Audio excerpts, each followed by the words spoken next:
Hello everybody! We meet again. Markovas will explore today a topic which we potentially actually explored last time.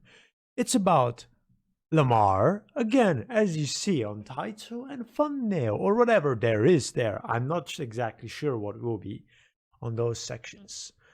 Last time we spoke about Lamarr and her situation within the laboratory of science, the laboratory of possibilities, the laboratory of endless potential. But I think we missed something. And we missed something obvious because we mentioned a cat. And that cat was the key component to what we're going to explore today. By that I mean, we talked about the cat and that there were experiments about the cat. But what if, because there were many experiments with different kind of animals, and it was never really mentioned when was the experiment with the cat. What if Lamarr never was from Black Mesa? What if Lamarr never came from Black Mesa? What if Lamarr came from the cat? I will repeat myself. The cat. When the teleportation is being experimented on, test subjects are required, right? And so they grab the best available living thing that would trust a human. An immoral thing for Kleiner to do, but we don't know. It could have been Barney, it could have been Alex, anybody could have been the person. Maybe they thought the cat was a rat. Who knows how it looked like, right? And so they put the cat on the teleporter and they initiate the sequence. And as you know, electrons or whatever displacements cause gravity to shift and move, and then potentially teleportation occurs. Of course, this teleportation has to be tested. So they somehow have to bring the subject back, right? And between the ways of teleportation, the cat was turned into a head crab. Now you might ask, okay, but what happened with the cat, right? Was it like a Frankenstein of a cat's head crab thingy? Or was it just Lamarr and that's it? Or potentially they could have teleported the cat to Ravenholm. And we don't go to Ravenholm, as many of you know.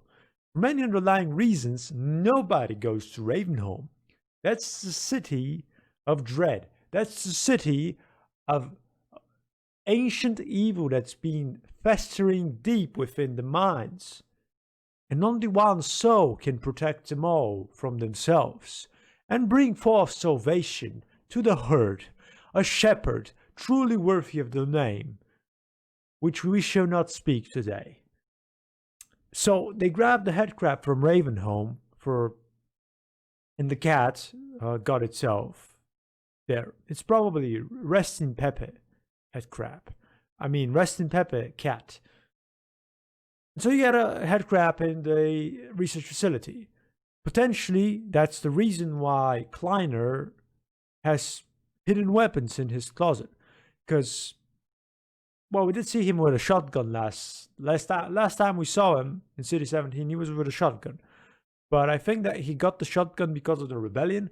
Nevertheless, okay, let's say he didn't have a weapon. He still has bulky old CTR monitors and giant computers, which are kind of useless. Equipment with a lot of copper. And he sees this cute little thing on the teleporter. And it's making these very strange sounds. It's mumbling something. It's trying to tell him that it's gonna eat him. But where's the cat? He's thinking, okay, did this just change the cat's appearance? If it's just a cat, would the cat really try and tackle me? But doesn't this look like one of those parasitic, awful things that make you lose your head, lose your mind? Where is my mind? You get it?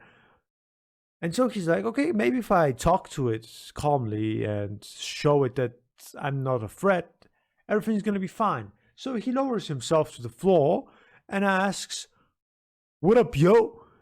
And the thing just keeps making the sounds. But for what Kleiner knows, he removed himself as the threat.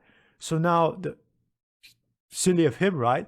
because now the head crab thinks that's very easy score for me to get.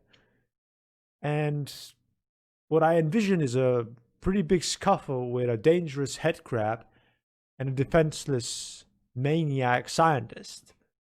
Who do you think is going to win? Well, apparently the defenseless, naive, innocent scientist wasn't as defenseless and naive as one would have thought he would be. Because, as we know in canon, Lamarr was pretty much made harmless. So the maniac managed to subdue the pest. Not the pest. Wait. Lamarr is not a pest. She's a perfectly normal head crab, which was forcibly stolen from her homeland. She was taken without consent into this cold place with this crazy scientist who was acting weird and then pretty much removed her ability to fend for herself. He removed her ability to fend for herself, and therefore he made her dependent on him to bring sustenance to the table in this cold and lifeless lab without any kind of organic possibilities.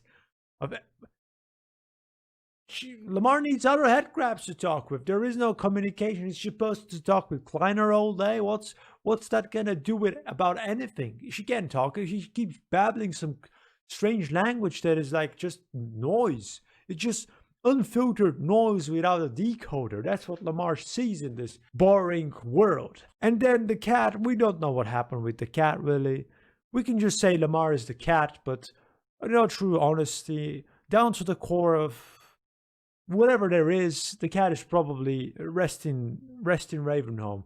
The cat was buried by the name we shall not utter this video, because we'll probably go into a rant explaining why that name is a holy and worthwhile relic of. It's not just a relic, it's a symbol of hope. But nevertheless, those are the points I give forth for why Lamarr was actually the cat. I think that it's kind of unfair that Kleiner pretty much made the headcrab dependence on him just for the sake of further experimentation, because if he didn't have a cat to experiment on, who do you think was the next living being that had the ability to be tested on? Lamarr, as we mentioned before. And that's why, kids, or adult human grown people, you do not, I repeat, you do not go close to radiating clouds of dust, because that may be a signal of incoming teleportation. Even in the peak of your curiosity, must you not go close to that green cloud, because you either go in stasis in the cooking pot of a vortigons, or within a cold lab with a maniac, a scientist of insanity, of psychosis unrivaled with anything else you've seen in this very odd and brave new world. Markovas is signing out, and as always remember, Lamarr is the victim in this story. Now where did I put that cooking pan?